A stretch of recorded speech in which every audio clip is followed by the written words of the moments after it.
It is December 15th. It is a Friday.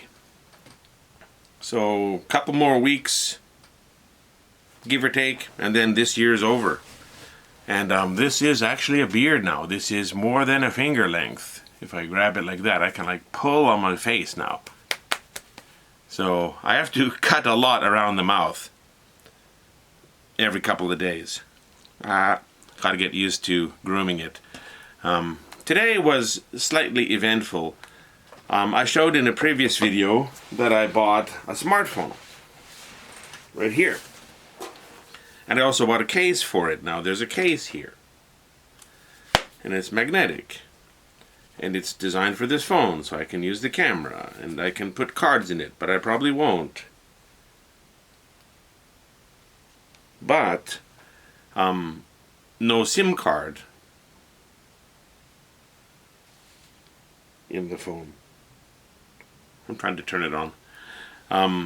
So I could use it at home with my Wi-Fi, but I couldn't use it outside unless I was, where Wi-Fi hotspot was. And there are some around Japan. I don't know where, because I don't go out, but, I'm guessing like places like Starbucks has them, and other restaurants or cafes have them. McDonald's probably has it, I don't know. I never used Wi-Fi hotspots with my tablet or anything. And I'm just trying to see how I'm connected right now, because today I got a SIM card. I went to the Docomo shop here in Nakayama and I got my SIM card. Qualcomm Technologies reporting. That's a turn off that notification. Don't need that. Okay. So I'm going to just check how I'm connected. Right now it's connected using, I guess it's using my Wi-Fi. It should be using my Wi-Fi. Well, it's sending me a lot of notifications right now. So I think because I'm at home, I'm using my Wi-Fi. And since I'm a new user of smartphones, I don't know what all these notifications are. It's probably, I've got to reset notifications for YouTube so it doesn't tell me every time there's a new video. I don't want this phone ringing. So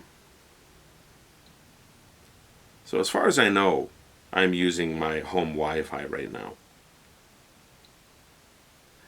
And when I went to the Docomo shop, it reminded me of when I first came to Japan. When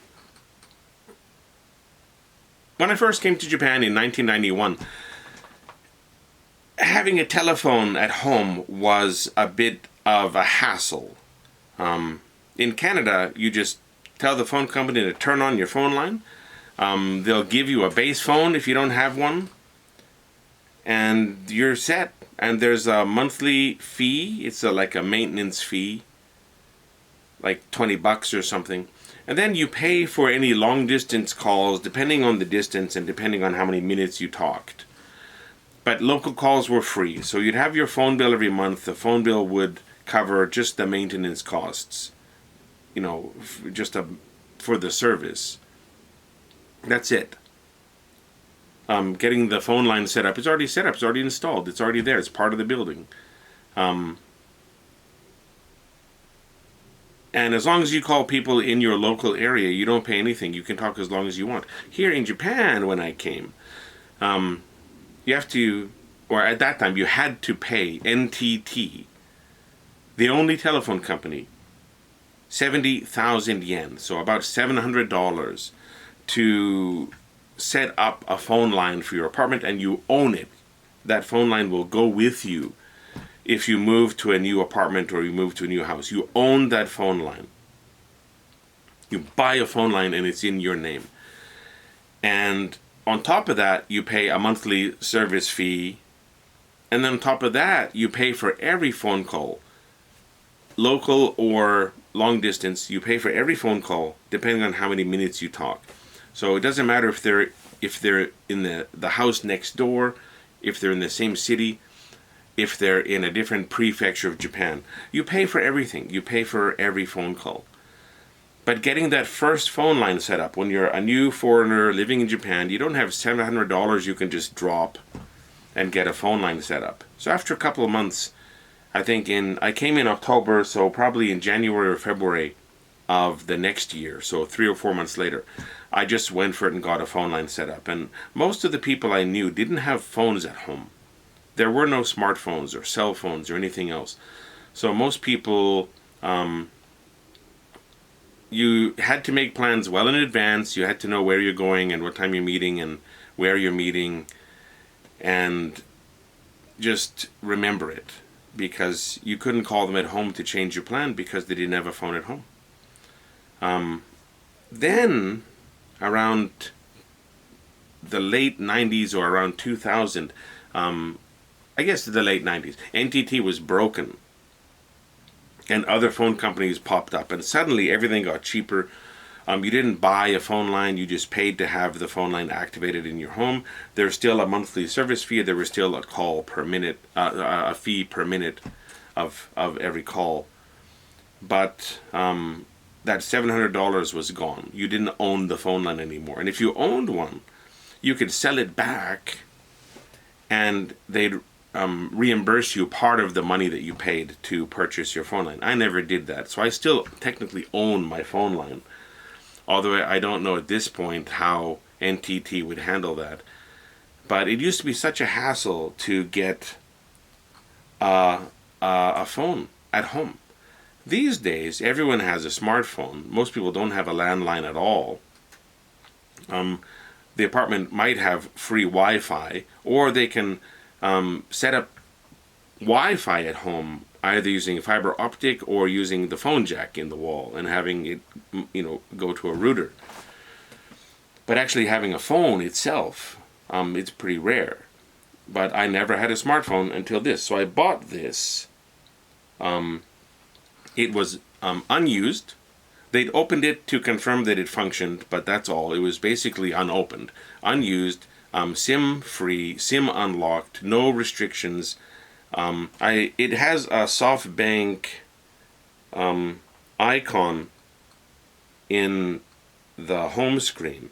So this is probably some unused stock that some SoftBank shops wanted to clear out because they brought in newer models of the phones.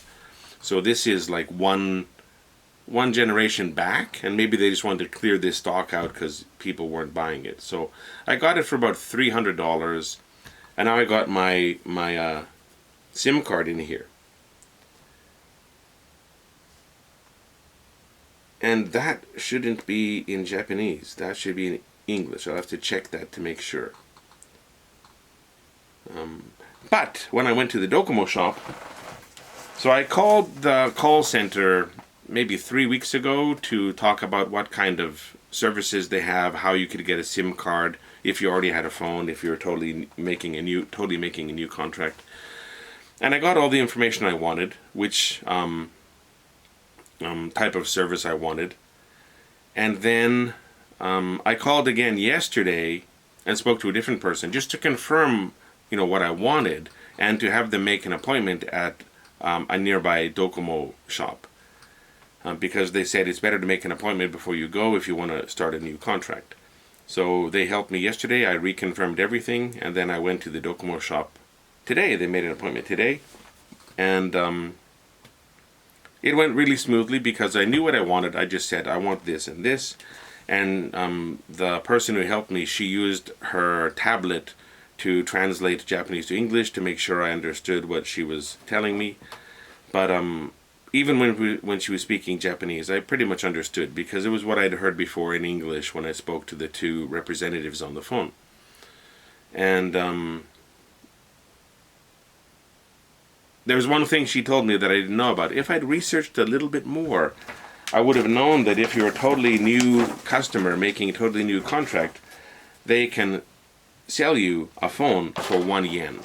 Now, I haven't looked into what generation this phone is, what type of phone this is, but basically I paid an extra yen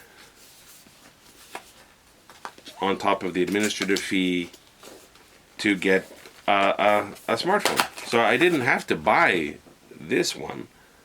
I could have gotten this one for 1 yen. And I'll have to compare them and see which one's better, because I can just swap the SIM card into this new phone too. Nothing's even peeled off of it. This is, also untouched, unused. And it's got all the stuff in the box. It just doesn't have a SIM card, but I haven't turned it on yet. When I turn it on, when I charge it, I can just set it to use my home Wi-Fi. So I could have saved the $300 that I paid when I bought this smartphone, and just paid $1 to get one. But I don't mind having redundancy. I've got several PCs.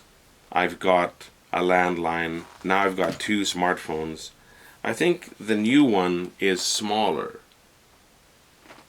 It's a little bit smaller.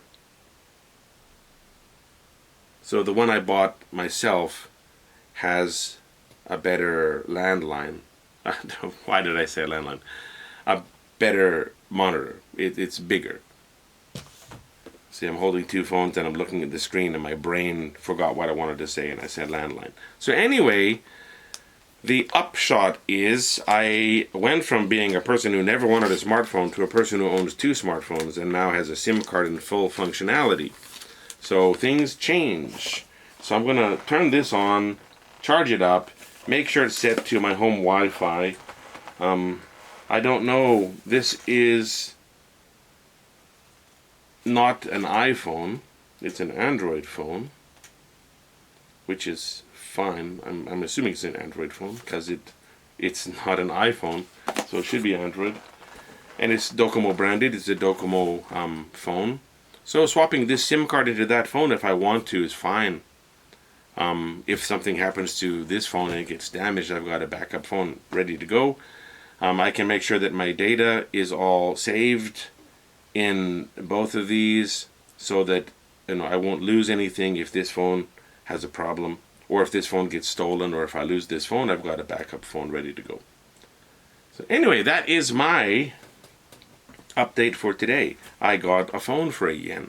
And the funny thing is, the last thing she typed in the tablet and translated was, if you have any questions, I will pay you $1. So first I thought she had mistyped it, or it had been mistranslated, but I think it was kind of a test. If she didn't do a perfect job and I had any questions, she would pay the $1 fee for my new phone. But I said, I don't have any questions, you did a good job, and I paid the yen, and she was laughing. So I think that's what it was. It was waiving that $1 cost for this gift of a phone. But I didn't care. They gave me really good service. The people online were great. Not online. The people through the website when I called the service number were great. The service was pretty quick. The appointment was on time. I understood what she was saying, and it's a very good service. So it's changed a lot in Japan. Broadband came to Japan really late.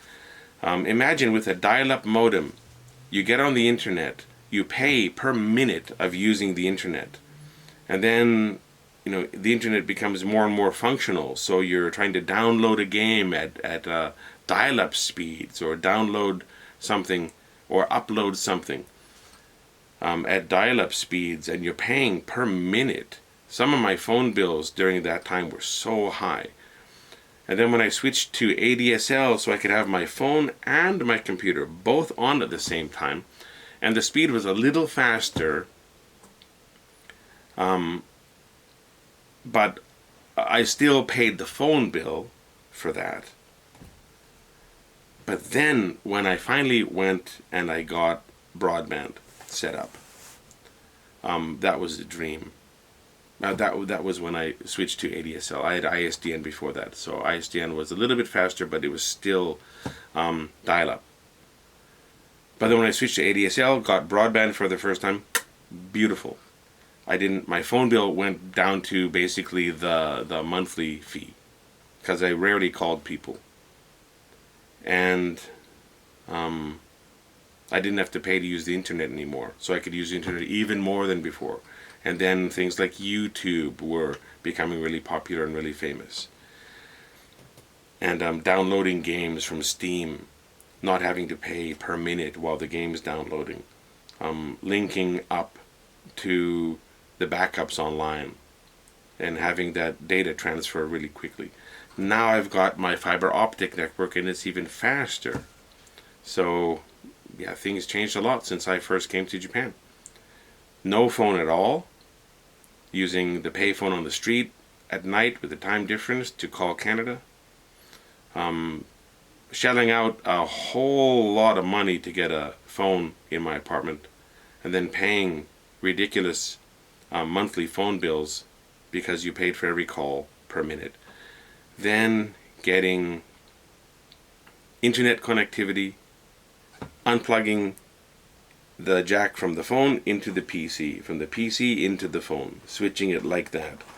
Then getting my ISDN splitter so that I could have my phone and my computer both working at the same time. Then getting ADSL so that my internet was separate from my phone and much, much faster, and I didn't pay phone bills.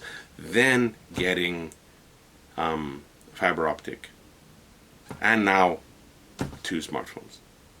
So that's my update on my life today. Big changes. Got some phones. I will probably never tell anyone this phone number because I don't want people to call me and expect that I can just answer anytime because the phone's in my pocket. But I might tell some people, or I might connect with some people using a line. I'm not sure. But for now, I've got to check these are configured correctly and play with my new toys. Thank you for watching.